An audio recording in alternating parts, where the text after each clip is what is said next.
Ada seorang ulama sedang menengok orang sakit. Menengok orang sakit, ada lilin hidup. Lilin menyala hidup. Kemudian orang yang sakit tadi sakratal maut, menghembuskan nafas yang terakhir, innalillahi wa inna ilaihi raji'un. Ulama tadi terus menghembus lilin, memadamkan, mematikan lilin. Padam lilin, gelap semua. Kata tetamu, ada orang meninggal, kita perlu lampu yang terang, kita nak takziah, kita nak baca yasin, kita nak tahlil. Kenapa ada orang mati kamu padamkan lilin? Kata ulama yang dekat lilin tadi, waktu dia hidup tadi, semasa dia hidup tadi, lilin ini punya dia.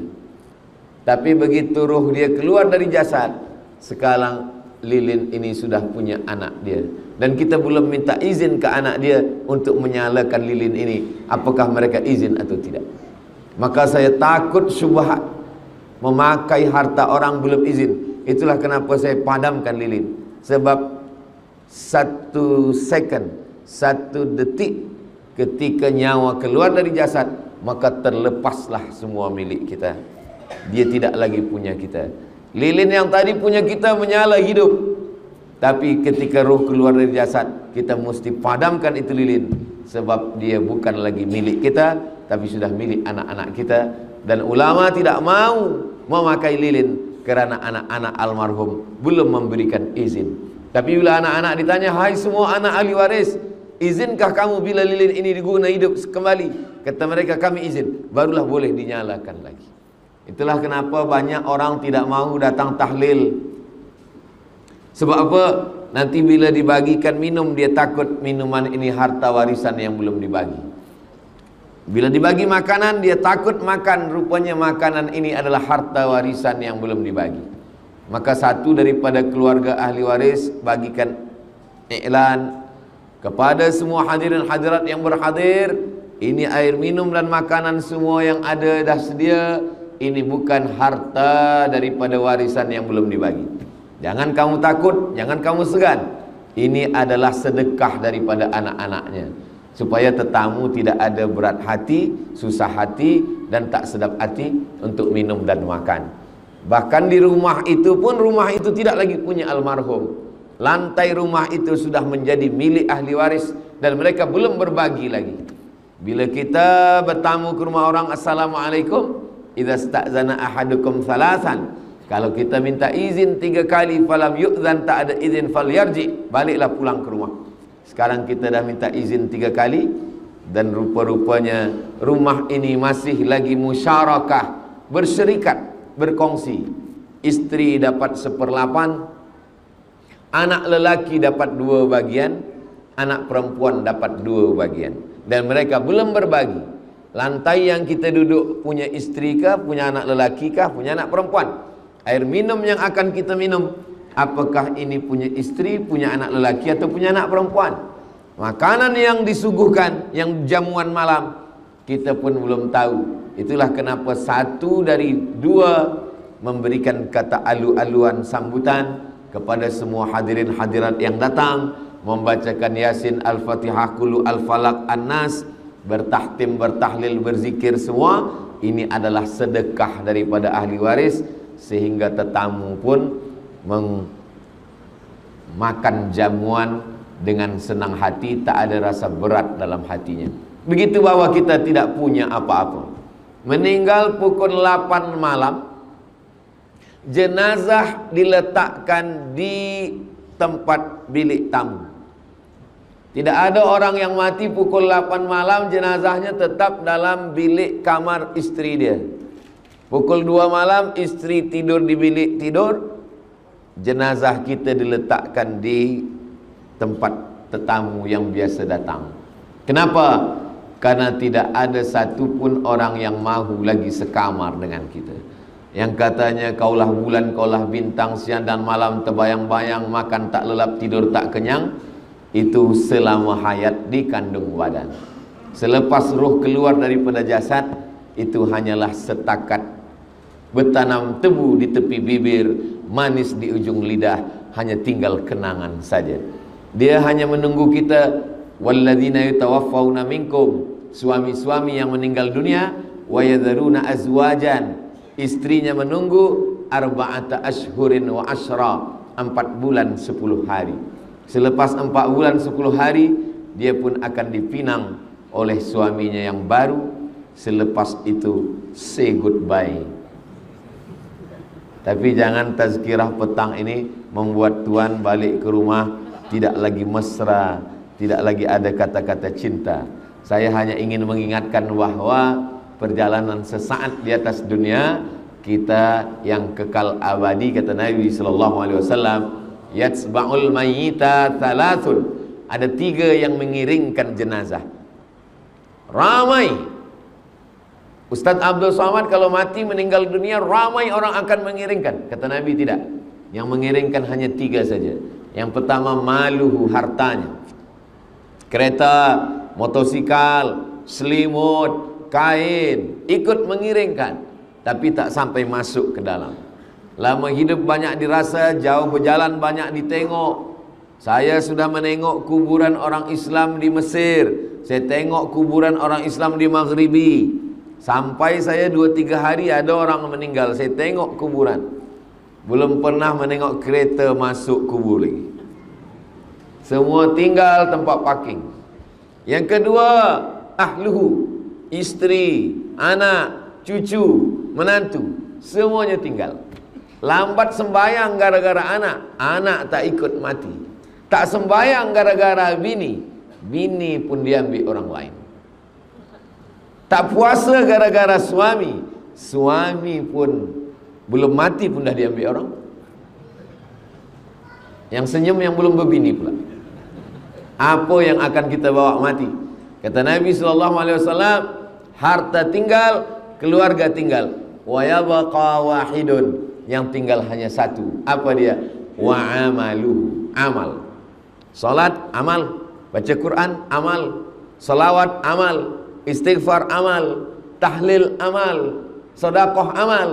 Haji, amal. Jihad, amal. Tapi di antara semua amal ini ada satu amal yang disebut Allah dalam Al-Quran. Manakala semua orang yang mati itu ditanya Allah Ta'ala, hai orang yang mati, apa amal yang kamu mahu kalau aku hidupkan lagi?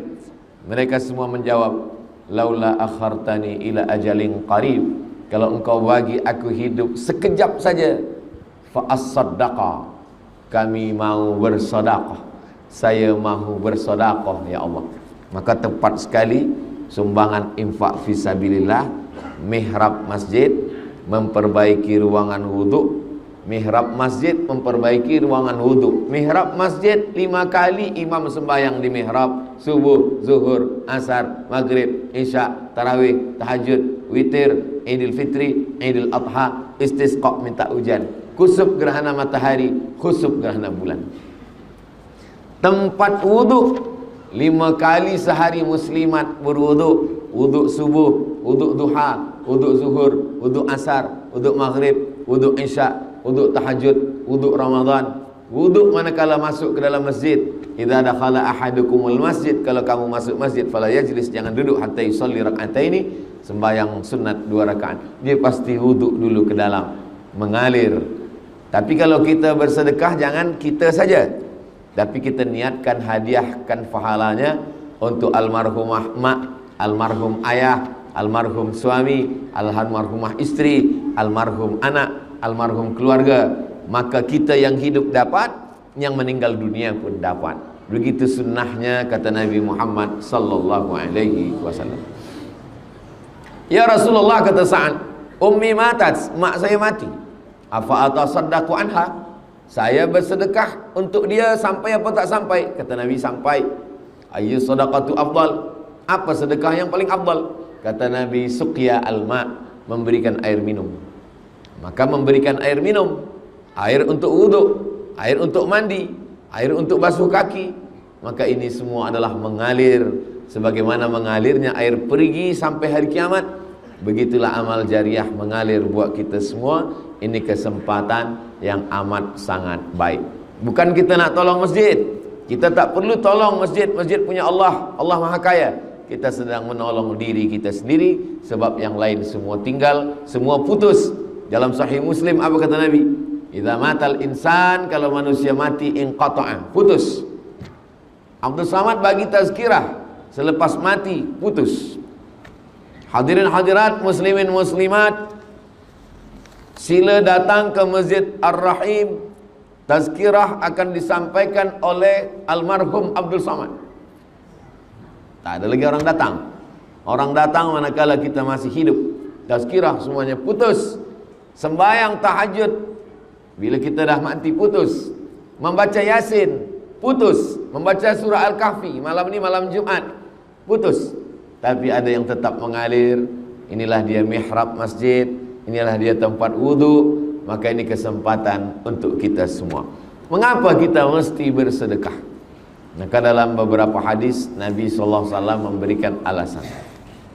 Pertama, kata Nabi SAW, kullu mur'in tahta zilli sadaqatihi.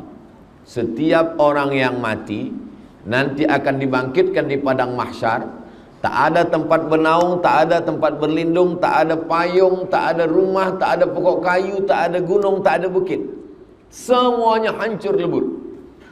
Maka pada saat itu ada orang yang tenggelam kerana peluhnya hingga ke kaki. Ada yang tenggelam kerana peluhnya hingga ke pinggang. Ada yang tenggelam kerana peluhnya hingga ke leher. Maka di mana kita bernaung? Kata Nabi, kullu mri'in tahta zilli sadaqatihi.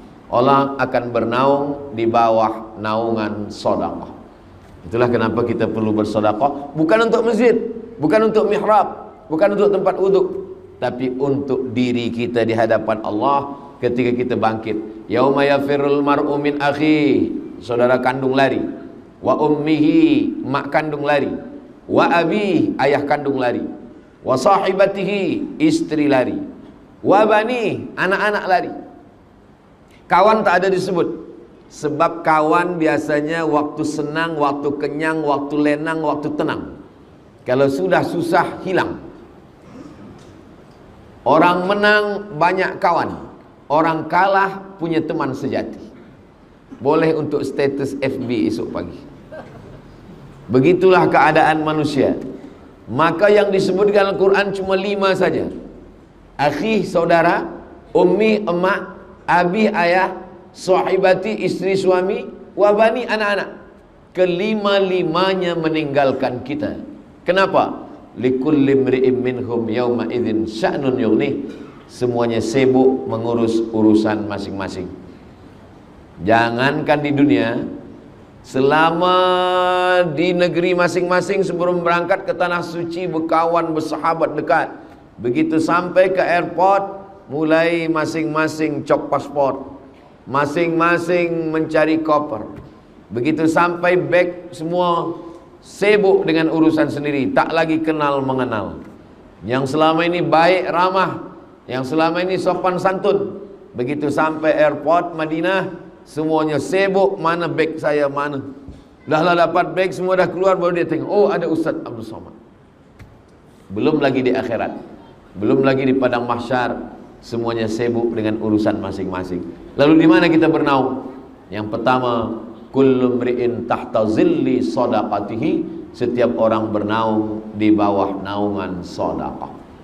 Jadi kalau kita nak tolong Masjid Ar-Rahim, saya bukan tolong mihrab, saya bukan tolong tempat wuduk, saya sedang menolong diri saya di padang mahsyar nanti. Begitulah niat kita dalam hati.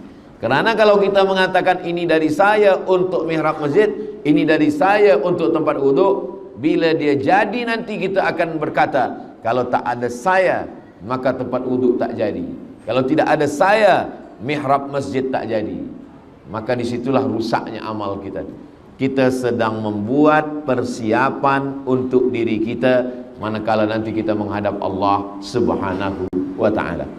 Makanya kata Nabi SAW dalam sebuah hadis, hadis ini ada dalam Sahih Bukhari, ada dalam Sahih Muslim, rajulun tasaddaqa bi sadaqatin, ada orang yang bersedekah, fa akhfaha, dia sorokkan, dia sembunyikan, hatta la ta'lamu shimalu, sampai tangan kirinya tak tahu, ma anfaqat yaminu, apa yang diberikan oleh tangan kanan.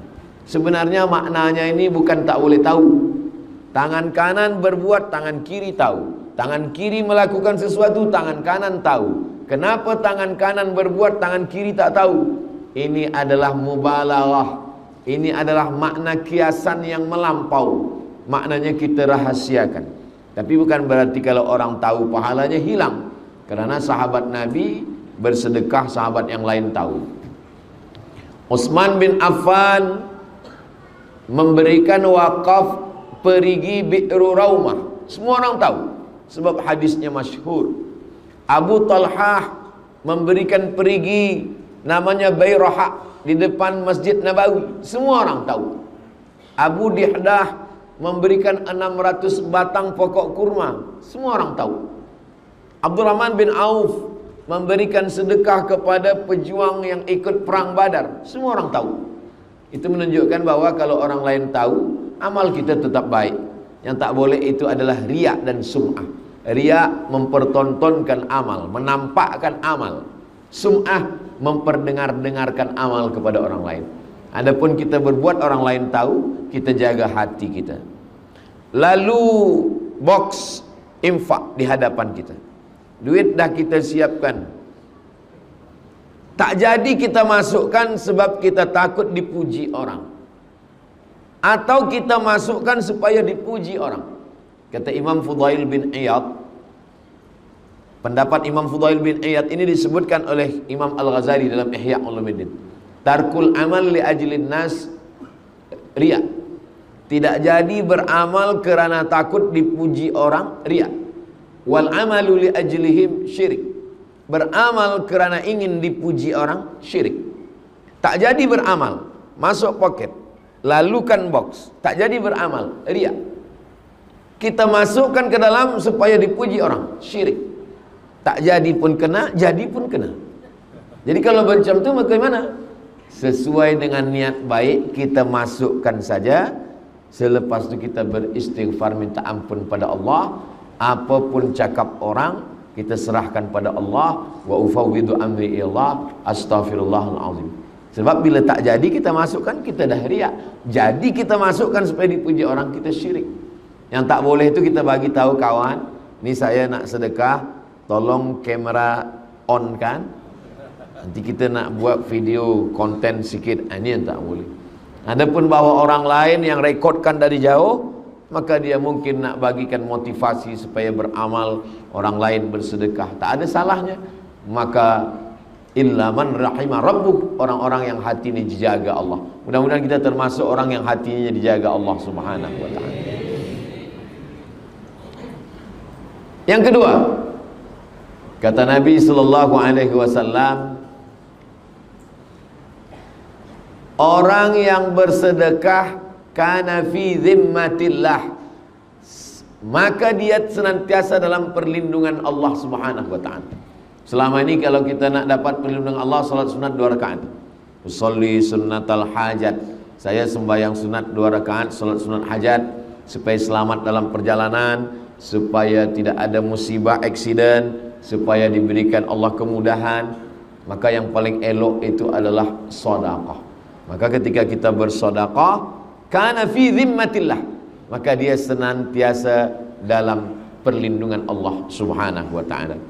Maka ketika kita berikan sedekah itu sebenarnya bukan untuk masjid, bukan untuk surau, bukan untuk tempat wuduk, bukan untuk mihrab, tapi kita masukkan ini adalah untuk diri saya sendiri, supaya Allah menurunkan perlindungannya kepada kita.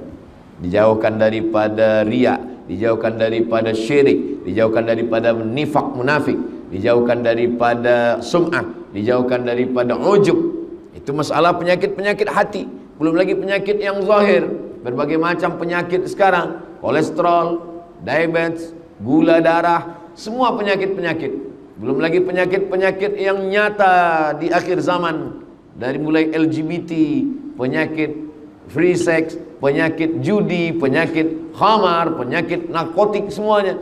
Maka di antara cara untuk melindungi adalah di antaranya melalui sedekah. Karena Nabi berikan garansi jaminan kana fi zimmatillah, dia senantiasa dalam perlindungan Allah, tanggung jawab. Zimmah artinya ahlu zimmah. Misalkan saya seorang khalifah, ada orang tak Islam. Orang yang tak Islam ini di dalam tanggungan saya, maka mereka disebut sebagai ahlu zimmah. maka dia tidak boleh diganggu, darahnya tak boleh ditumpahkan, hartanya tak boleh diambil, kehormatannya tak boleh dirosakkan, maka dia disebut dengan ahlu zimmah. Begitulah orang yang bersedekah, kana fi zimmatillah, dia di dalam lindungan Allah Subhanahu wa taala. Mudah-mudahan kita dengan sedekah-sedekah kita itu termasuk yang dilindungi Allah Subhanahu wa taala. 3. Dawu mardakum bis sadaqah. Obati orang yang sakit di antara kamu dengan sedekah. Selama ini kita tahu berobat dengan madu. Alaikum bisyifa'aini, hendaklah kamu memakai 2 obat. Pertama Al-Quran, yang kedua Al-Asal. Asal maknanya madu.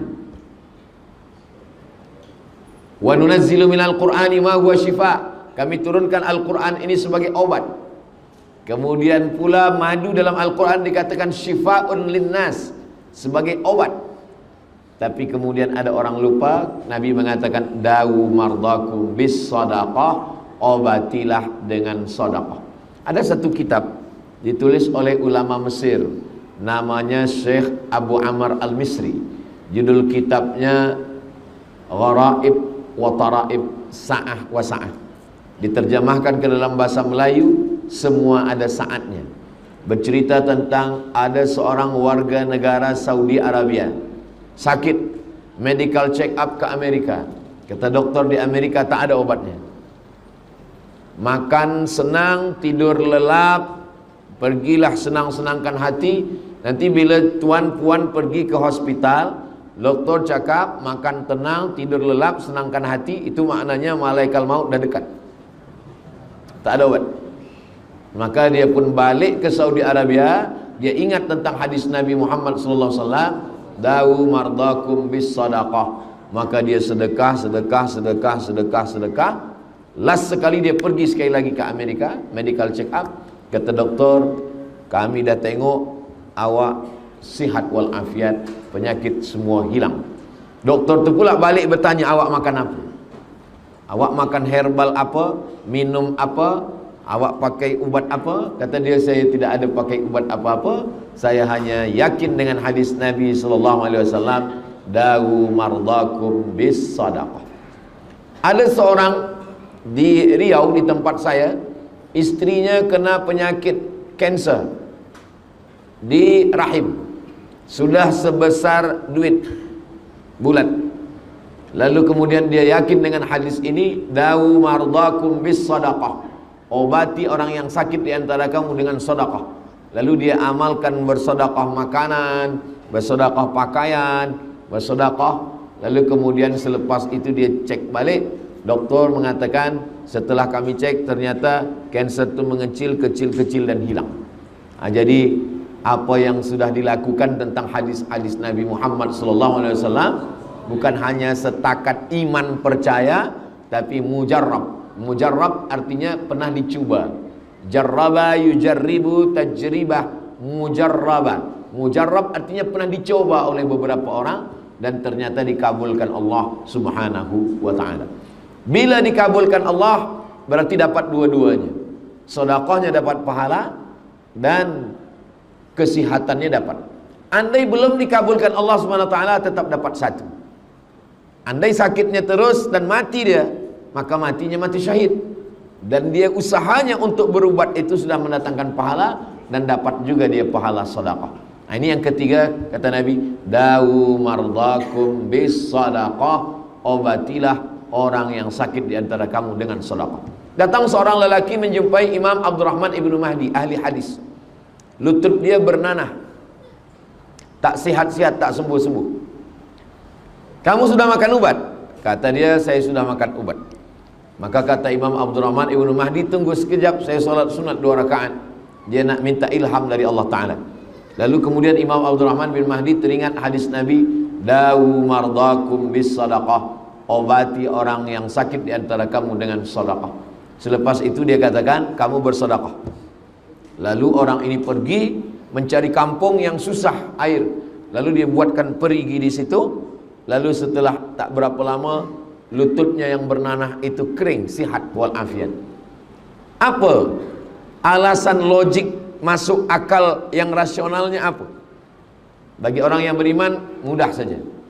Sebab ketika orang minum air, orang pakai mandi, orang pakai berwuduk, selepas itu dia berdoa, ya Allah berikanlah kebaikan pada orang yang mewakafkan perigi ini. Maka tak ada yang mudah, tak ada yang sulit, tak ada yang susah, tak ada yang payah bagi Allah. Innama amruhu idza arada syai'an ayakula lahu kun fayakun. Yamsaskallahu bidhurrin fala kashifa lahu illa hu. Kalau Allah berikan sesuatu kesulitan, tak ada yang boleh menyingkapkan kesulitan itu kecuali Allah. Wa ayyuridka bi khairin fala radda li fadlih. Kalau Allah ingin memberikan suatu kebaikan, yang menolaknya pun tak ada satu pun boleh menolak, karena Allah itu sifatnya al-nafi'u, dia yang mendatangkan manfaat. Ad-darru, dia juga yang menolak mudarat. Mudarat dan manfaat datang dari Allah. Adapun minum madu, daun bidara, lalu kemudian ubat, itu semua hanyalah ikhtiar lil insani ma tamanna. Manusia hanya berangan-angan. Walillahil akhiratu wal ula, awal dan akhir keputusannya hanyalah milik Allah subhanahu wa ta'ala. Allahumma la sahla illa ma ja'altahu sahla wa anta taj'alul hazana idza syi'ta sahla. Kalau Allah ingin memberikan kemudahan, tak ada yang susah, tak ada yang payah bagi Allah subhanahu wa ta'ala. Yang keempat, kenapa kita mesti bersedekah? Maka Nabi SAW menceritakan tentang tiga orang musafir. Bila mereka sampai di suatu tempat, turun hujan. Supaya jangan basah, mereka masuk ke dalam lubang tanah, bernaung di tempat lubang tanah gua, supaya jangan sampai kena air hujan. Malang tak dapat ditolak, untung tak dapat diraih. Rupanya datang batu bergelinding dari atas bukit, menutup pintu gua, tertutup mereka di dalam. Ketika mereka terkunci di dalam, tak boleh keluar. Hadis ini ada dalam Sahih Al-Bukhari, hadis sahih. Yang satu berdoa, ya Allah, saya punya ibu bapa. Suatu malam saya balik membawa susu kambing. Anak saya menangis haus, tak saya bagi minum. Istri saya menangis, tak saya bagi minum. Saya tunggu sampai ibu bapa saya terjaga. Mereka sedang tidur bila saya balik. Begitu mereka terjaga, saya bagi, minumlah. Ibu saya minum, bapa saya minum. Baki daripada minum mereka barulah saya bagikan kepada istri dan anak saya.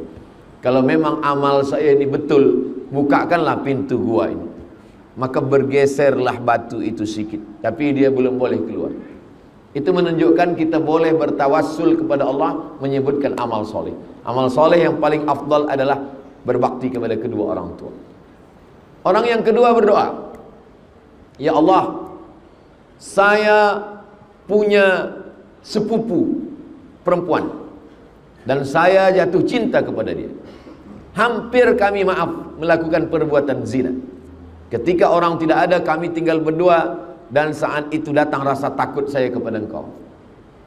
Maka saya memohon kepadamu, ya Allah, dengan rasa takut yang ada dalam hati ini, bukakanlah pintu gua ini. Maka batu itu pun bergeser, terbuka. Itu menunjukkan bahwa amal tidak hanya setakat amal berbakti pada orang tua, amal rasa takut dalam hati pun boleh dipakai untuk bertawassul kepada Allah. Mengamalkan firman Allah, ya ayyuhalladzina amanu taqullah, takutlah kamu kepada Allah, wa bataghu ilaihil wasilah, bertawassullah. Bertawassul dengan amal soleh yang paling elok. Orang yang ketiga berkata, saya punya seorang pekerja. Pekerja saya ini akan saya bagi gaji, tapi belum lagi gaji saya bagi, dia dah pergi tak tahu kemana. Maka saya takut makan duit gajinya. Maka duit gajinya ini saya belikan ke kambing. Kambingnya ini beranak pinak, banyak kambing. Selepas beberapa tahun dia datang. Lalu saya panggil pekerja saya ini. Kamu dulu bekerja dengan saya? Iya. Gaji kamu belum kamu ambil? Belum. Gaji kamu dulu saya belikan banyak ini. Inilah dia kambing semua ini punya kamu. Ambillah dia. Pekerja saya itu mengambil kambing itu semuanya, satu pun tak ada dia tinggalkan. Habis semua. Kalau memang amal ini ikhlas kerana Engkau ya Allah, bukakanlah pintu gua ini. Terbuka. Jadi tiga orang ini bertawassul kepada Allah dengan tiga amal. Berbakti kepada orang tua, takut kepada Allah, dan sedekah kambing kepada orang yang sudah tidak mengambil gajinya.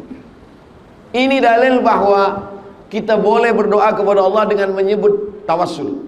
Ya Allah, berkat sedekahku kepada tempat wuduk Muslimah Masjid Ar-Rahim, berkat sedekahku kepada mihrab Masjid Ar-Rahim, maka mudahkanlah kesehatan, mudahkanlah pekerjaan, mudahkanlah fikiran, mudahkanlah dari kesulitan, jauhkan daripada lilitan hutang piutang riba, mudahkanlah jodoh. Boleh bertawassul kepada Allah dengan menyebut amal dan hubungan kita hanya kepada Allah. Kita tak sebut kepada manusia, kita sebut hanya kepada Allah. Dia tidak termasuk dalam riya, dia tidak sum'ah, kerana yang tahu hanya kita dengan Allah Subhanahu wa ta'ala. Itulah makna ayat ya ayyuhalladzina amanu, hai orang yang percaya kepada Allah, ittaqullah, takutlah kepada Allah, wabtaghu ilaihil wasilah, maka bertawassullah. Bertawassul yang paling elok sekali adalah bertawassul dengan amal soleh. Banyak orang bertawassul dengan Nabi Muhammad, bertawassul dengan Syekh Abdul Qadir Al-Jilani, bertawassul dengan Imam Syafi'i, bertawassul dengan malaikat-malaikat. Baik, tak salah, tapi masih ada ikhtilaf. Adapun bertawassul dengan amal soleh, maka tiada ikhtilaf di dalamnya sama sekali. 5. Ada istilah sedekah subuh. Kenapa waktu subuh orang bersedekah? Sebab pada waktu subuh awal hari Allah kirimkan 2 malaikat. Apa kata malaikat yang pertama? Allahumma ati munfiqan khalafa. Orang yang bersedekah ini bagi dia ganti. Orang yang bersedekah di pagi hari ini Allah bagi dia ganti. Allah Maha Adil. Yang tidak bersedekah pun Allah doakan, Allah kirimkan juga satu malaikat mendoakan dia. Apa kata malaikat yang satu lagi? Allahumma ati mumsikan talafa. Orang yang tidak bersedekah, orang yang pelit, orang yang bakhil, orang yang kikir, mumsikan, mumsik, dia pegang, dia genggam hingga tak meleleh, tak menetes sikit pun. Maka kata Jibril, kata doa malaikat yang dikirim Allah untuk mendoakan, Allahumma ati mumsikan talafa. Orang yang tidak mau bersedekah ini talafa, binasakanlah dia ya Allah. Nah, itulah kenapa kita selalu bersedekah. Tujuannya supaya mendapatkan, bukan doa ulama, bukan doa tuan guru, bukan doa Habib. Ini doa malaikat yang sentiasa mendoakan. Ma min muslimin yusbihu. Setiap orang yang terjaga di waktu subuh, maka dia dapat doa malaikat. Allahumma a'ti munfiqan khalafa. Yang satu lagi, Allahumma a'ti mumsikan talafa. Mudah-mudahan kita hanya mendapatkan doa yang kebaikan-kebaikannya saja insyaallah. Begitulah Allah SWT memberikan semuanya. Yang keenam, maka Nabi Muhammad SAW menceritakan yang disebut dengan sam'iyat. Sam'iyat didengar. Pernah kita menengok roh? Tidak. Pernah menengok surga? Tidak. Pernah menengok neraka? Tidak. Pernah menengok malaikat? Tidak. Kita hanya mendengar saja. Mendengar itu disebut dengan sama'. Inna sam'a, pendengaran. Maka ajaran Islam ada namanya sam'iyat, yang didengar yang tak pernah ditengok. Sam'iyat, sesuatu yang didengar. Beza kita dengan Nabi Muhammad SAW, kita setakat mendengar, dia sudah sampai pada menengok. Subhanalladzi asra bi'abdihi laylan minal masjidil harami ilal masjidil aqsa alladzi barakna hawlah linuriyahu min ayatina. Isra Mi'raj, kami ingin memperlihatkan, menampakkan di mata. Nah, itulah beza kita dengan Nabi Muhammad. Dia menengok surga, dia menengok neraka, dia berjumpa dengan nabi-nabi. Kita belum pernah menengok surga, belum pernah menengok neraka, belum pernah berjumpa dengan nabi-nabi. Kita hanya setakat mendengar saja, sam'iyat, dengar. Maka Nabi pernah menengok, pernah mendengar, disampaikannya kepada sahabat. Sahabat menyampaikan kepada tabi'in, tabi'in menyampaikan kepada tabi'in, dan sampailah ke kita. Di antara sam'iyat yang didengar oleh Nabi SAW adalah tentang orang mati minta panjang umur supaya dia boleh bersedekah. Disebutkan dalam Quran, disebutkan dalam hadis Nabi SAW. Rabbana absarna, mata kami sudah menengok azab. Wa sami'na, telinga kami sudah mendengar azab. Farji'na, balikkan lagi kami ke dunia. Na'mal salihan, kami ingin beramal saleh. Inna muqinun, kami yakin seyakin-yakinnya. Amal saleh banyak. Ada haji mabrur, ada jihad fisabilillah, Tapi amal soleh yang dimaksud dijelaskan dalam ayat lain, laula akhartani ila ajalin qarib, berilah kami waktu untuk hidup sekejap saja, tambahlah waktu kami untuk hidup ini sekejap saja ya Allah. Untuk apa? Fa as-saddaqa, kami mau bersedekah. Tak ada ayatnya tambahlah hidup kami karena kami mahu solat tahajud, tak ada. Tambahlah hidup kami supaya kami boleh berjihad ke Palestin, tak ada. Tambahlah hidup kami karena kami ingin berhaji ke Baitullah, tak ada. Fa as-saddaqa, kami ingin berinfak, bersedekah. Itu yang disampaikan oleh Nabi Muhammad SAW, yang bagi kita hanya setakat sam'iyat, hanya mendengar, tapi Nabi sudah menengok balasan mereka yang tidak putus hingga pada hari kiamat. 7.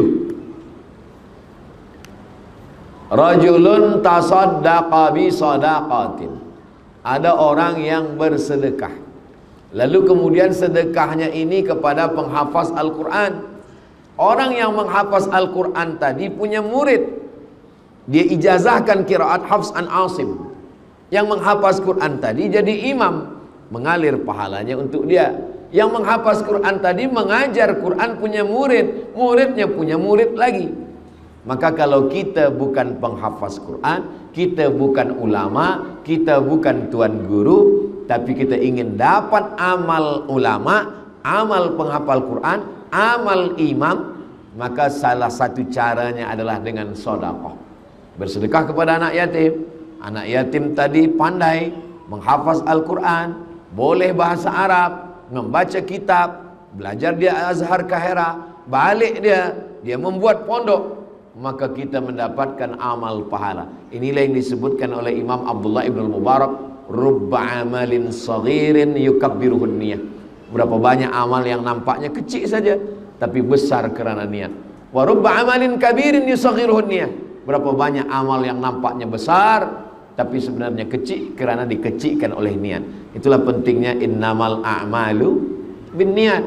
Kita beramal dan niatnya adalah kerana Allah Subhanahu wa ta'ala.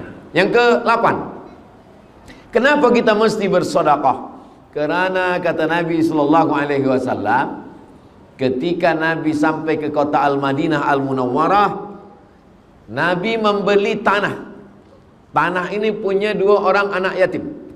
Dibeli Nabi tanah itu, itulah tanah yang sekarang menjadi tanah Masjid Nabawi. Kenapa Nabi tak terima wakaf saja? Seandainya Nabi terima wakaf, dia Sayyidul Anbiya wal Mursalin, dia Sayyidul Awwalina wal Akhirin, pemimpin semua makhluk dari awal sampai akhir, Nabi Muhammad sallallahu alaihi wasallam. Tapi kenapa dia beli tanah ini dan dia wakafkan untuk bangun Masjid Nabawi? Kerana dia ingin dapat amal jariah. Dia ingin mengajarkan kepada kita, sebenarnya Nabi tak berhajat, Nabi tak perlu kepada amal tanah ini. Kerana tanpa amal itu pun dia sudah masuk surga, tanpa amal itu pun dia sudah dimuliakan Allah. Dia nak ajarkan kepada kita, seakan-akan Nabi itu berkata, sedangkan aku yang pemimpin daripada Nabi, manusia, di antara manusia ini ada yang Nabi, di antara Nabi ini ada yang Rasul, di antara yang Rasul ini ada ulul azmi, di antara yang ulul azmi ini tinggal satu, Sayyidina wa Maulana Muhammad sallallahu alaihi wasallam. Dia tetap mewakafkan tanah. Maka hari ini orang yang berlomba-lomba masuk ke Taman Raudhah, orang yang berlomba-lomba solat sunat di Raudhah, pahalanya mengalir sampai nanti hari kiamat kepada Nabi Muhammad sallallahu alaihi wasallam, kepada sahabat yang ikut membina. Itulah kenapa setiap raja-raja Saudi Arabia ikut.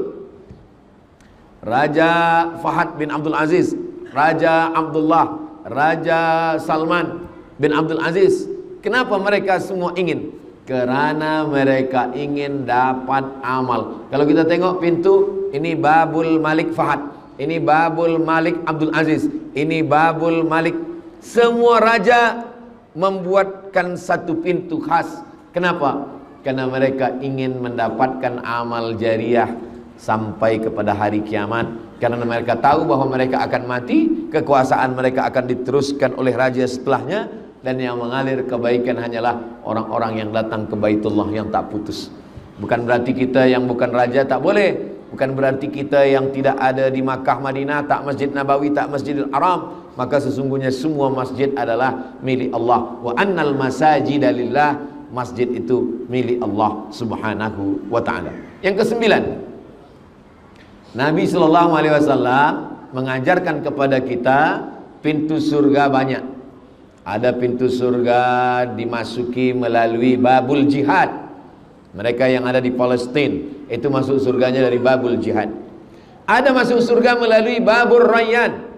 Untuk mereka yang puasa sunat, Senin Khamis, Ayyamul Bait 13, 14, 15, puasa Nabi Daud, puasa sehari, makan sehari, puasa sehari, makan sehari. Ini masuknya dari babur rayyan. Ada yang masuk ke dalam surga itu melalui babul kauzimin al-ghaiz, menahan marah. Dia tahan amarahnya, dia boleh masuk. Tapi ada orang yang masuk surga dari pintu mana saja dia mau. Udkhul min haitsu syi'ta, masuklah engkau dari pintu mana yang engkau mau. Itu adalah Sayyidina Abu Bakar Siddiq radhiyallahu anhu. Perempuan pun begitu juga. Salat khamsaha, sembahyang 5 waktu tak tinggal. Shamat saumaha, tak tinggal puasa Ramadan. Ata'at zaujaha, patuh kepada suaminya. Maka dia, kata Nabi sallallahu alaihi wasallam, masuk surga dari pintu mana saja yang dia mau. Tapi ada satu pintu, pintu itu bernama babus shadaqah. Orang masuk ke dalam surga melalui pintu shadaqah. Jadi kita sebenarnya bukan nak tolong ini, tolong mihrab masjid, ini nak tolong tempat wuduk muslimah, bukan. Kita ingin masuk dari pintu babus shadaqah. Last, yang terakhir sekali, yang ke-10 adalah bahwa amal kita ini ada 4. Amal badan, solat, tawaf, sa'i. Amal hati, sabar, ridha, zuhud, tawakal, qanaah, taqwa. Amal lisan, tasbih, tahmid, takbir, tahlil, zikir, salawat, baca Quran. Amal harta, amal harta yang paling banyak, zakat, wakaf, infak, sedekah, wasiat, hibah, ghanimah. Zakat, wakaf, infak, sedekah, wasiat, hibah, ghanimah. Maka di antara amal-amal ini, kalau boleh 4-4-nya kita laksanakan, alhamdulillah. Kalau tak boleh 4-4-nya, maka yang paling ringan adalah zikir. Tapi kalau kita punya, maka kita laksanakan amal harta, amal badan, amal hati, amal lisan, amal harta. Keempat-empatnya alhamdulillahirabbil alamin.